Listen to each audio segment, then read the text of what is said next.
Every Voice Speaks unites and empowers the muscular dystrophy community by elevating patient voices and fostering collaboration across conditions like LGMD, FSHD, myotonic, Becker, and Duchenne. Through personal stories, expert interviews, and accessible discussions, the show helps listeners understand drug development and learn how their input can influence trials, policies, and care. By centering lived experience, it strengthens advocacy, advances research, and supports better futures for kids and adults living with muscular dystrophy. With that, I want to welcome our main host, Kat Bryant, and my name is Patrick Motion, and you'll be listening to us.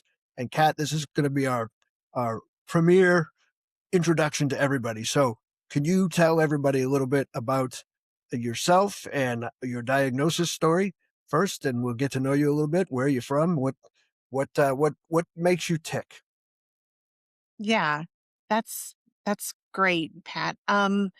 So like you mentioned, I have limb-girdle muscular dystrophy and was diagnosed really as a child when I saw that I was having issues with rhabdomyolysis. My parents were the ones obviously that noticed that.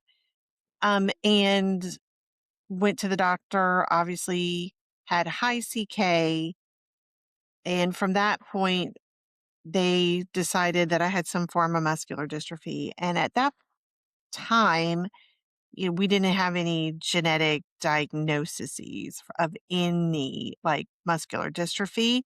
And so really like, as you know, like in the last 20 years, it's really when we've started like understanding like what subtype people have and for the limb girdle community, but just in the broader muscular dystrophy community, genetic mutations, we're just like in the last 20 years, really just have begun to really understand all of this. And so um, having dealt with that, I then was genetically subtyped in 2006, I think it was. And so that's when I found out my actual subtype. So, a long journey to get there. And I'm interested in hearing like your story too, because I know you have kind of like a really interesting journey. And I know that it's kind of fascinating to hear like what happened with you too. Right. So we're gonna just for the listeners, we're gonna kind of bounce back and forth and just basically have a conversation. We hope that you feel as a listener, kind of like you're sitting here with us. I have two questions first before I launch. You said when you were a child, are you comfortable sharing a kind of a year when you started feeling Oh symptoms? yeah, Because this was you and in I are like the late we're late. we're not in the younger community, so Yeah, no, we're no, this is in the 80s when I was dealing with this as a kid. So yeah, and you said a word that I think maybe a lot of our audience might not know. You said you were experiencing ribo something to something to something. What was that, and what is that? oh, okay. So rhabdomyolysis and Rhabdomyolysis. That's it, like a mhm, Jeopardy clue right there. What is yeah. that? Well, that is when you have something called myoglobin in your urine, and it's just people call it rhabdo as well. I've heard that term, but it's just when your muscles are breaking down, and Okay, it's generally alongside it, you get super high CK values. So, like like right, 20 in the 20,000s, 30,000s, that kind of thing. right. I'm And sure in you've case had we, it too. oh yeah, but in case we have listeners out there that don't have the Exactly. expertise, a normal CK is extremely low, right? Yeah. Like not even 100. I mean, and we get usually through blood tests when CK, which is uh, creatine kinase, comes off the charts, 20,000, 30,000. For doctors that are in the know, that's a huge sign of this could be muscular dystrophy. So, if that's the case, further testing is definitely needed. So, did you Right. have other symptoms though, or was it just noticing that, or were you having weakness, soreness, burning? What kind of led you to think maybe something's not right here? Well, I was a little kid. So Sure. I will say that looking back, and I had like cramps in my legs all the Yep. time. I thought that was like a normal experience. Same. Realized as I've gotten older that that is not normal, that people Right. don't have cramps and pain in their muscles. So that was kind of all par for the course. It just extreme for fatigue. And that Yeah. was sort of like alongside all of those kinds of issues that were happening. And I just had very observant parents, and I'm sure you did too. Yep. Yep. Yeah, it was parents, and for me, it was phys ed class in school. So I'm a northerner, and I grew up here in New England, and we in phys ed we would be outside for some of the year and inside for some of the year just because of the weather. So for me, it was around grade six, and my phys ed teacher noticed that I was not keeping up with the other kids running. I looked like I was out of breath. I remember the phys ed teacher asking me, "Do your legs hurt when you run?" And of course, like all kids, I didn't want to be different. So I was like, no, I don't know what you're talking about. But like you just said, I had a very, really, really severe burning sensation. Like my calves Mm, were on fire. And also I just couldn't keep up. So it was same as you, fatigue. But I just remember thinking, why is my body kind of not doing what I wanted to do? Right. So I noticed first in gym class, but then also going up and down stairs, especially in school and at home. Um, I was grabbing the rail, and I remember one day thinking, "Can I like run up the steps without even holding onto the railing?" And I found that I couldn't do it. I just did not have the strength. So, kind of the same as you, my parents noticed some things. I think the phys ed teacher called my house and said, something might be going on. But of course, like you just said, Kat, it was the 80s. So for diagnosis of limb-girdle back then, it's kind of dark ages, right? So I wound up going to, I think, 3 different doctors within the course of a school year, and nobody could find anything wrong. And when I say 3, first it was primary care, then it was an orthopedic guy, and then it was another orthopedic guy. They were all local. And the 3rd orthopedic guy said to my parents, "I really can't find anything wrong with your son." I was 12. But he said, if you really want to be sure, you can go into Boston, where I studied medical under this guy that's at New England Medical Center. And thankfully, my parents were like, yeah, let's make sure that we check that box. So we went down there, and I want to hear this from you after too. When I got down there, big medical center, right, Children's Hospital, people running all over the place. And I remember going for an appointment and the doctors asking me to walk up and down the hallway. They timed me, and then they had me get off the floor from a seated position. And as soon as I did that telltale maneuver where you kind of put your hand on your leg, and they there's a name for it that escapes me right now, but as you push up the muscular dystrophy stand that we all do, I remember the doctor looking at my parents saying, "This might be muscular dystrophy." And for me, because I was 12, I had a biopsy in my left leg, an open biopsy, and they simply thought that I had Becker, because I was too old to have Duchenne. I would have had symptoms a lot earlier. So I lived for 25 years thinking I had Becker until I was re-diagnosed, which is the second half of the story. But tell us about what your first trips to doctors, and how did it kind of wind up for you? Were they and you're did you grow up in the South? So we're talking different region of the country, right? Tell us a little bit about how it went for you mm, back in the 80s. yeah. So, like, I was growing up in Richmond, Oh, so Virginia, okay. Richmond, Virginia, and, my Yep. doctor I just really had a great neurologist at VCU. His name was Doctor Robert Leshner, and he was really phenomenal, knew a lot about muscular dystrophy, and so, um, at the time, he it was generally classified as muscular dystrophy, but he was using the term limb-girdle, but, with my form, I had a weird presentation because, like, even though I had this really high CK and rhabdomyolysis, like, I was still walking good and I could still run. So I was Mhm. running just as fast as my peers. So that was where, like, I think it got confusing, um, back then. Why if she's got muscular dystrophy, why is she still so strong? And so, ironically, I think it's neat that you and I are talking about what it was like as a child to have muscular dystrophy because in our ecosystem, we deal with children, we deal with parents, and then adults, like you myself, who've kind of gone through all of these life cycles of what it's like Yeah. to be a kid with muscular dystrophy, what it's like to be a teenager, a young adult, and you and I are like, out of that, 20s, that 20 and Oh, 30-year we're old way or we're way 40. out of our 20s, Cat. Yeah, Yep, yeah, that's we're right. yep. And, we can kind of speak from that lived experience of like what it was like, in our 20s and 30s. And so, looking back at this, I will say, my big thing about it was that I had really good care. So I always Mm. knew my neurologists were on top of things. But in terms of like what particular thing I had for many years, I didn't know. And it's funny, you said you were diagnosed originally with Becker because one of the doctors in the limb girdle space has always said Becker's is really a limb girdle muscular dystrophy. Isn't that interesting? That is very interesting. I've heard that said multiple times, but you know, I think for like our community and for others in the muscular dystrophy space, I think that there is sort of this like early diagnosis phase where everybody's trying to figure out what is wrong, like what is wrong with me. And I think nowadays, because of genetic testing, people are finding out much more early than we did uh, what's going on, and I think there's generally just an unusual thing because we've got like a group of patients, I think 20 years ago that really weren't experiencing like instant diagnosis and like within 2 months.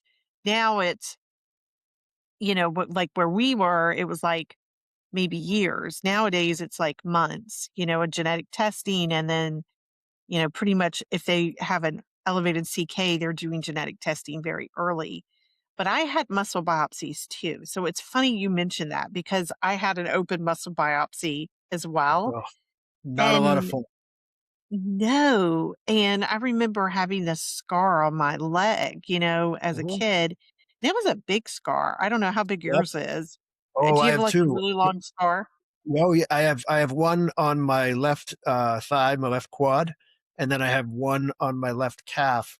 And the one on my left calf is probably close to 6 inches, and the one on my thigh is probably five. And I will tell you also that it was a 5 day hospital stay inpatient.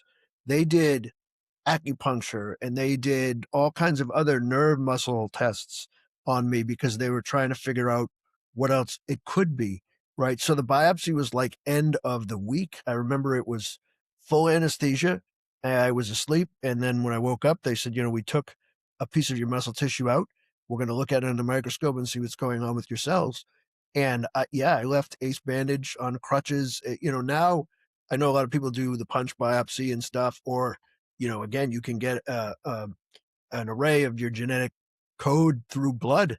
But again, this was in 1985, so if it was the dark ages. So yeah, I still have the battle scars.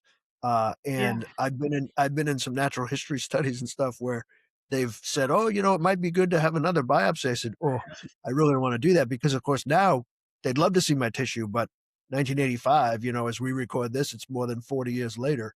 There is no more tissue. It's long gone. But Mhm. again, they just figured they looked at the cells, saw them breaking down, and assumed it was Becker. So when you after you had your open biopsy, and this is how about this for getting to know your hosts, right?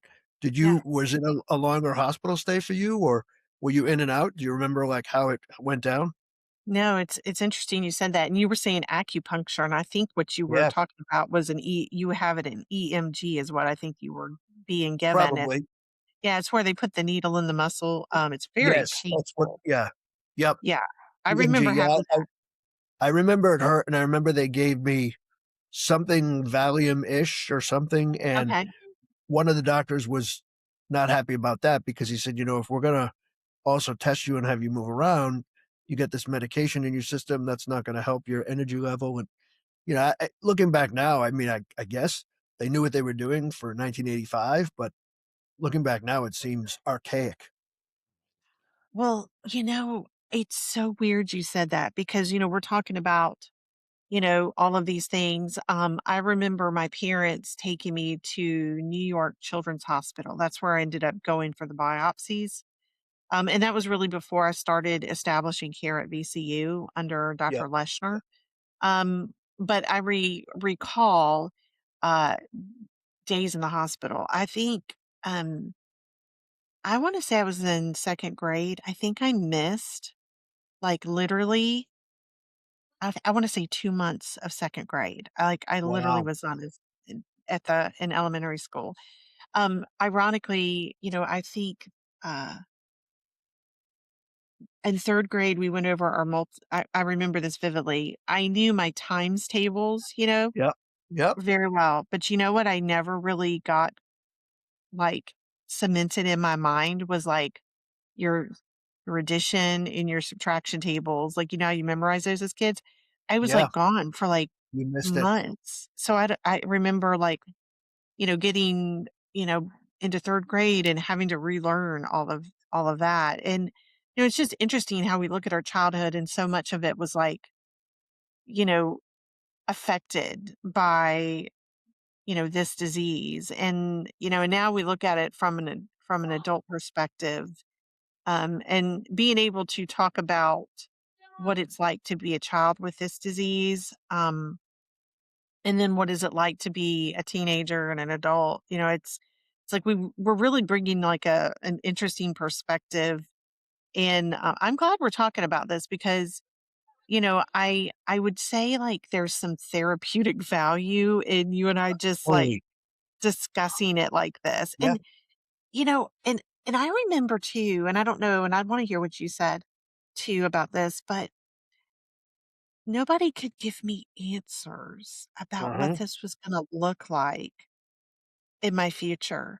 I remember, like, being in high school with this in the back of my mind because I knew I had it, I knew it was affecting me, but the doctor could never say, "Oh, you'll maybe be in a wheelchair, you might not." Nobody could give me an answer because we didn't know any of the natural history of the disease at the time. So, I remember thinking there was, like, a big question mark about what my future would look like. And so I remember like, here's something so odd. My neurologist would say to me things like this. And this is so I don't know if people do this now, but he would say, you really need to go to college. This is what the stuff this is what he would tell me. You need to go to college. He said, my parents really wanted me to go to college anyway. So I knew I Yeah. was going to go to college, even if I didn't want to go. But he would say stuff like, you need to go to college and you need a career that you can do sitting down. That's what he said. He said, you don't need to pick Oh, anything. He wow. told me this. And I was like 16. That's a lot. And I would just, yeah. And I just remember thinking, okay. And he said, just in case this ever really affects you and you might have to use a wheelchair one day, he said, you can do your job regardless and you won't have a lot of fatigue. I mean, this is like, we're talking like somebody telling me this. And it Wow. was really intelligent to have that Yeah. conversation with me.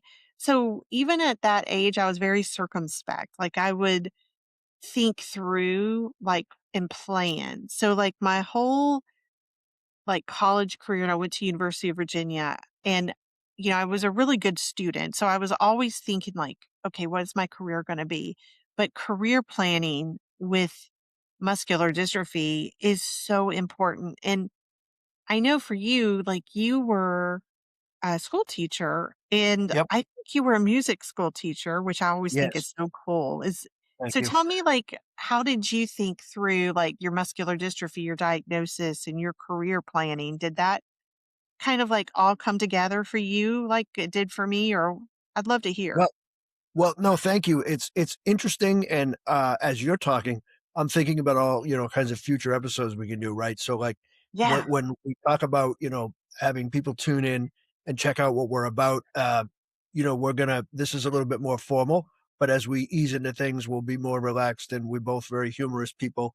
But Yeah. I know you only as adults and colleagues, and I was thinking, you and I have never had the whole conversation discussion of our childhood and growing up and what it was like. So it's kind of cool to be doing it now. But I just want all the listeners to know that this is totally unrehearsed. It's unscripted. We're just kind of talking as two people, really getting to know each other, backgrounds with this common thread that has brought us together. So something that we could consider in the future on this broadcast would also be to bring in people of different ages and just kind of talk about, are there similarities and differences between our diagnosis story, and then something else is like, what have doctors said to you that's been very helpful, or that's been, as the kids say, very cringe, right? Because Mhm. that obviously stayed with you because here you are many years later and you can remember you were 16 and this is what you heard. And I don't remember hearing anything that blunt except for a doctor saying to me again, I don't know what this is going to do to your lifespan, and I'm Mm. not sure how much function you're going to have when you get old.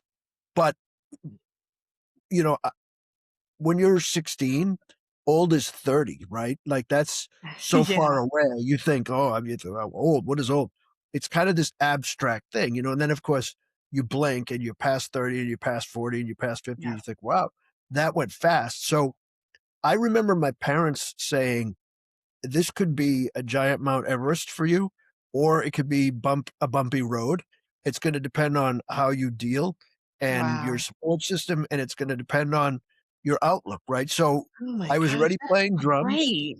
Yeah, no, and my parents were amazing. I was already playing drums, and I knew I loved music. So I remember thinking I want to do something in this realm. But like you, in the back of my mind, I always thought, well, what happens if I get to a certain point and I can't? And I can't do this and I can't do that and I can't. And then you start to think about other things, right? You think, well, someday I want to have a family. I have to be able Mhm. to support them. I have to be able to have an income. And Yeah. then it can become like a waterfall, right? And then you can really freak yourself out by thinking, how am I going to afford this? And how am I? Oh my But gosh, you yes. also, you don't know what you don't know, right? So when you're 16, you really don't know anything. So, and of course, as a guy, I was even probably more immature than you were, it sounds. And I just remember plowing forward thinking, well, it doesn't matter because I'm going to become a famous rock star and it's the 80s and everyone has big hair and I'm going to be on MTV and it's going to be great. Um, and I wound up falling into teaching, which is a whole nother story. But I realized Sorry. quickly, Sorry. Go my ahead. first year, no, that's okay. My, my first year teaching, I actually I fell and broke my femur, and that was the beginning of using a manual chair. And I remember telling the kids all about what was going on. And from then on, I realized that my second order of business here, besides teaching music, was kind of going to be to teach them about life. And I know it sounds cliche and a little bit cheesy, but I remember thinking to myself, well, if they, especially in middle school, which is a tough age, if they can see me up in front of the class doing my thing and I have this disability, hopefully it'll make them realize, well, there's really nothing stopping me. So although I probably had doctors saying, this, that, and I don't know. I just kind of said, "Damn the torpedoes." I kind of still am like that. I remember student teaching and having uh, a teacher tell my college professor that Mhm. this might be a bad career choice because being a teacher, especially a band director, a lot of physical exertion. And my professor sat me down and said, I'm not saying this to discourage you, but I want you to know that this was said because this is what you're going to face. You're going to face some prejudice. You're going to face headwinds. And I don't want you going out there being afraid. I want you going out there being prepared. And that was wonderful to hear from her because it made me think Wow. even more like, you know, how can, don't, you're going to doubt me. Like, don't doubt me. So I had a wonderful almost 30-year career working with middle school kids, and I still teach lessons through weakness. I'm no longer able to play drums anymore, but I don't look upon it with sadness. I mean, it was an amazing part of me. And like you said, Kat, I feel like we've lived probably multiple lives, right? Because you get on a Mhm. plateau, you have certain abilities, then you kind of lose them with the condition progressing, and you constantly have to reinvent yourself, right? So that leads me to another question I wanted to ask you. Yeah.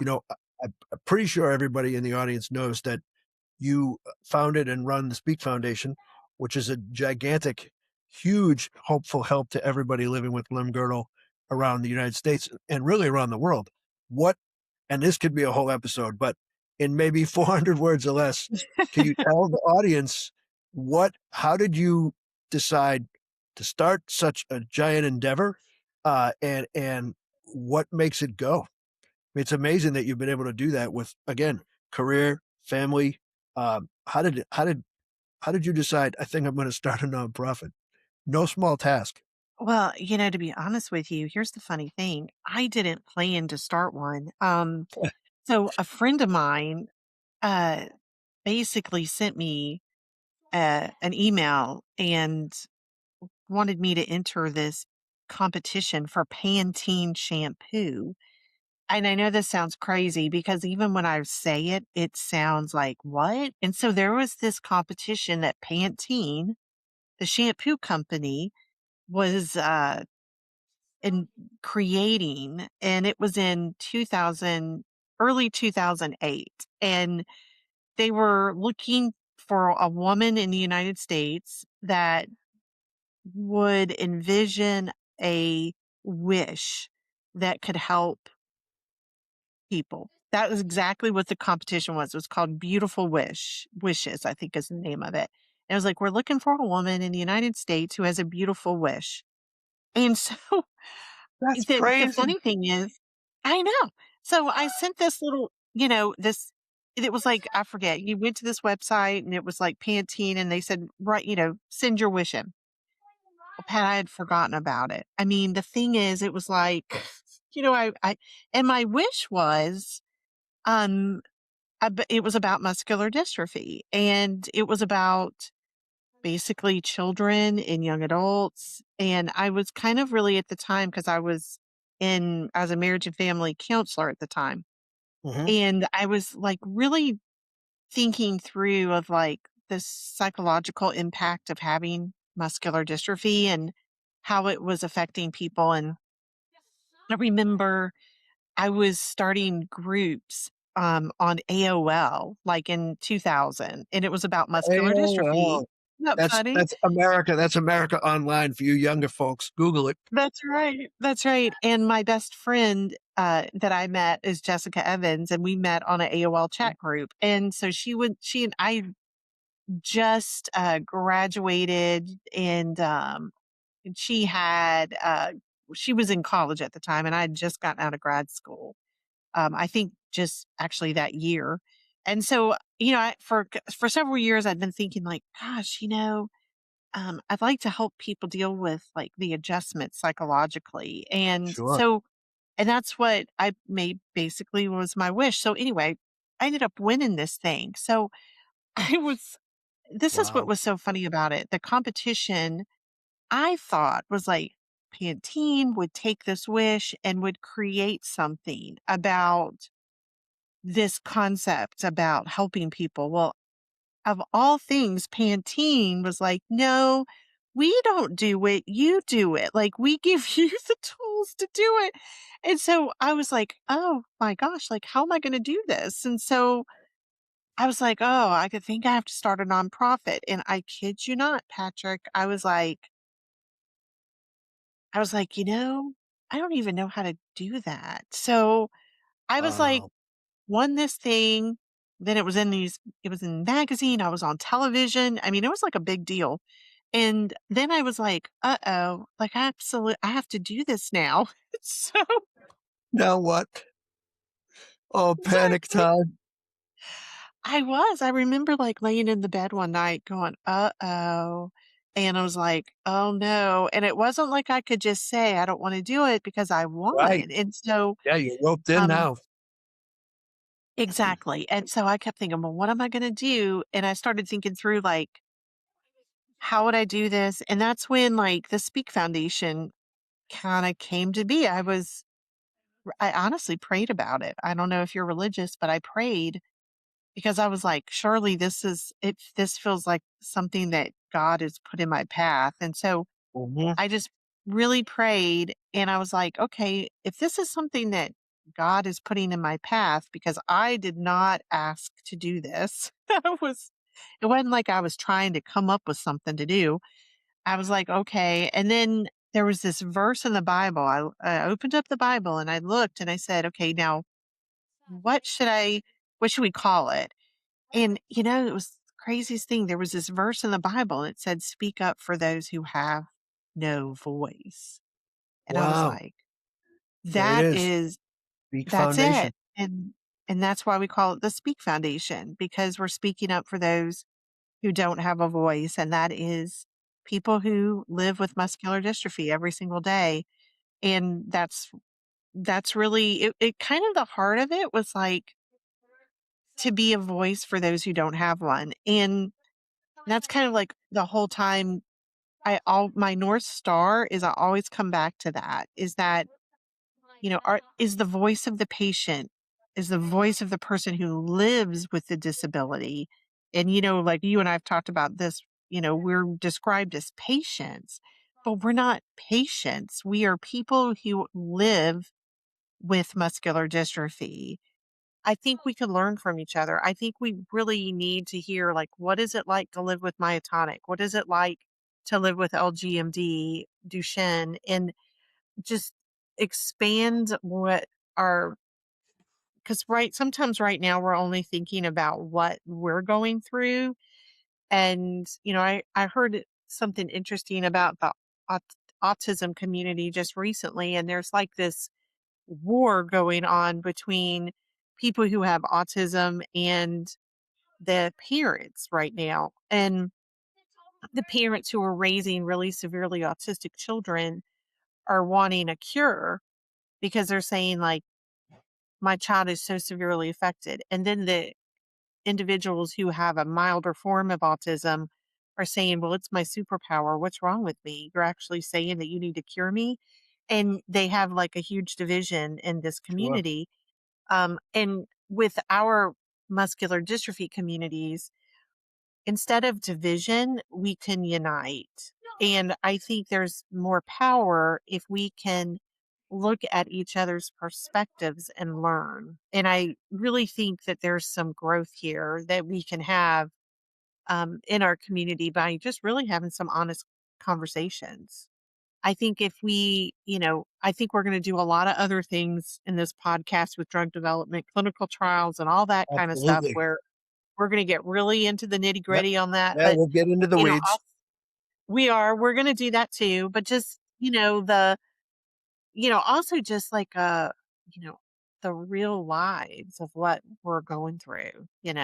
So, We hope to hear from you, and please like and share this because it helps us get the whatever that fancy word is, the analytics and the so we know what's going on and we can kind of gauge our audience. So we hope that you come back for future episodes and we will put up our information if anybody wants to send in questions or topics they'd like us to address. But Kat, it was amazing chatting with you today, and I hope that the listeners have a better idea of at least who we are, and we will reveal more of ourselves as time goes on. But I do have one question that I'm sure is burning up the audience. Uh, yeah. is Pantene even still a thing? And if it is, do you use it? I'm a guy, so I use like whatever's on sale. But are You, you a you Pantene person? know, Should we contact yeah, I them for am. I sponsorship? have it in my shower. Yeah, I have There it you in my go. shower right now. All right, Hmm. so it's And good. I kind of think it's a funny thing. It's an origin story of, the odd thing that I think is funny. Everybody has like this origin story for their charity, Yeah, and like mine is Pantene. It's like the funniest that's thing. so random. It is really random and funny. But if you go on our website, under the About Us, you'll see that there's like a Pantene video of me talking on this, like, original vision of what we were doing. And it was like originally, when we started, it was like to help people the funny thing is Yeah, back then there were no treatments, and now yeah, we're in a I whole know. different Yeah, yep. place. It's so crazy that We're in a better place. So if anybody we out there is listening and you have connections to Pantene, we'd love to have them as a sponsor. So get them a yeah, hold of us so we can get exactly. some product to take this back around. No, but I think it would be kind of cool to, to find out if any of that type of contest still goes on and, what you've been able to build with it. So I hope everybody has had a fun time listening, and I hope you come back and give us a chance because we're going to change the world one guest at a time. Thanks, Kat. Thanks, Pat.